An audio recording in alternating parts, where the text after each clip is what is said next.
இந்து ஆன்மீகவாதிகளுக்கு ஐயா மோடி யார் என்பது தெளிவாக தெரியும்.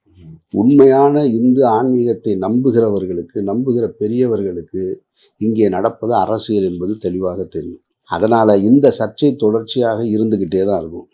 பாரதிய ஜனதா கட்சியிலே கூட முழுமையாக ஏற்றுக்கொள்ளப்படாத நபராகத்தான் இன்றைக்கு ஐயா மோடி இருக்காருன்றது தெளிவான உண்மை. ஏன்னா ஒரு பிற்படுத்தப்பட்ட சமூகத்தை சேர்ந்தவர். அந்த கட்சிக்குள்ளேயே வேறு வழி இல்லாமல் இவ்வளோ பெரிய பிம்பம் கட்டமைக்கப்பட்டிருக்கு. இவர் பெயரை சொல்லித்தான் நாம் ஓட்டுகளை ஒருங்கிணைச்சிருக்கோன்றதுக்காக அவரை வச்சுருக்காங்க.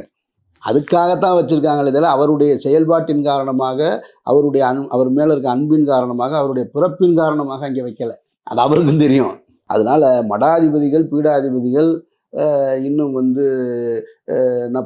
ஆன்மீக பெரியவர்கள் எல்லாம் அப்படிலாம் இதை ஏற்றுக்கிற மாட்டாங்க. ஏன்னா அதுக்கு 2 காரணம் இருக்குது. ஒன்று, ஏற்றுக்க மாட்டாங்கன்றதுக்கு அவர்கள் அவரை இன்னும் பிற்படுத்தப்பட்டவராக தான் பார்ப்பாங்க.